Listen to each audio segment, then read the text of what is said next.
Security branch police officer Paul Erasmus has told the High Court in Johannesburg that they were virtually brainwashed to protect the state and to prevent the spread of communism. He says he felt that he was doing the right thing when he was part of the police force. Erasmus is giving evidence at the reopened inquest into the death of anti-apartheid activist Dr. Neil Aggett. Aggett was found hanging in his cell on the 5th of February 1982 at the then John Voster Square police station. Paul Erasmus has told the court that the training he received while working as a security branch police officer played a major role in how he treated political detainees. He says they were told that communism wanted to erase Christianity and they had to protect it as it was their religion. However, Erasmus says he was diagnosed with post-traumatic stress disorder because of the crimes he committed during the apartheid years. He said a house was bombed in Alexandra, killing an occupant. They were called to clean up the crime scene. Erasmus told the inquest that some of his colleagues had committed suicide following the murder of innocent people. He said the main purpose of interrogations and torture were to discourage freedom fighters from trying to oust the then government out. The hearing continues. Well, for more on this story, we cross to our reporter, Hasina Gori, who's been observing proceedings. Hasina, very disturbing introduction that I've had to read there. Tell us more. Yes, Nompu, as you mentioned, some chilling evidence that we heard this morning. One of the opening questions that we heard during cross-examination of one of the former police security branch officers was what motivated them to do what they did. And he explained, as you were mentioning, that they were almost indoctrined to believe that what they were doing was right, and that when they took the oath of the police, it was to protect the internal security of South Africa, not community policing, not to keep a place safe, but to protect the Republic, and that they believed what they were doing was correct and it was for a purpose and a common purpose. He explained how he almost worked without supervision. They weren't really given proper instructions, but they were told to make a plan or to eliminate or to create a solution, and how they did that they weren't really questioned on, as long as the outcome was what their superiors had asked them to. He said there was a fine line between what was legal and illegal when it came to dealing especially with what they called then terrorists, people that were against the apartheid government, people that were trying to oust a government, as well as communism. And as explained, at that time communism was illegal, as well as being part of any freedom party such as the ANC or PAC, which were banned at that time.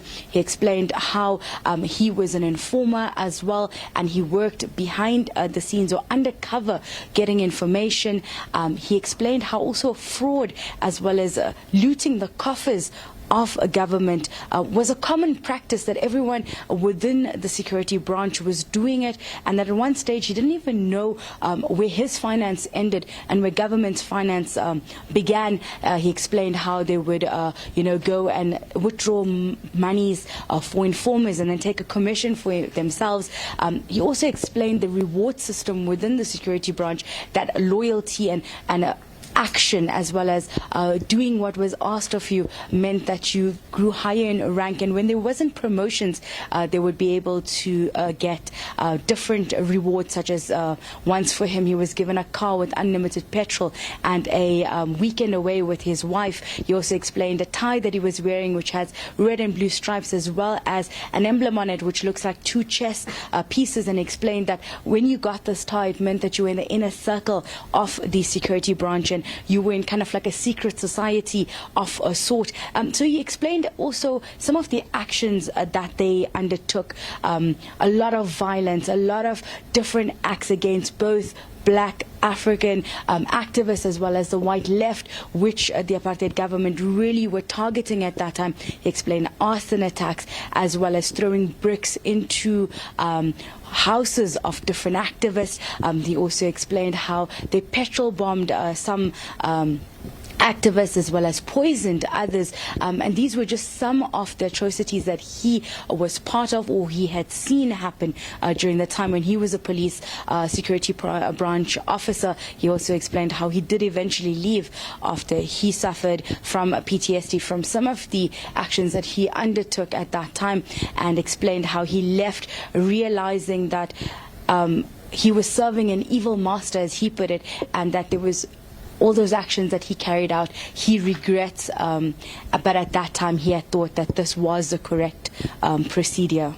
Hasina, as people have been in the court listening, have you had situations where there have been sort of gasps of shock about what took place in those days? Because a lot of this information is not stuff that people got taught at schools. It's very new information as much as it's old.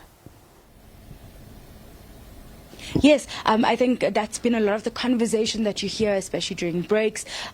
Even during the proceedings, you hear that slight gasp or that shock or an almost confusion of like, I didn't realize that this actually took place. But conversations with people during breaks, a lot of them saying, we knew things were bad or that actions took place, but not to this extent. And it's also quite an opening of an old wound for many that had gone through this or had lived through hearing their parents or loved ones' stories. So a lot of new information coming out of sorts, because for many it's been hidden. Thanks very much, Hasina, for your report back. My colleague there, Hasina Gori.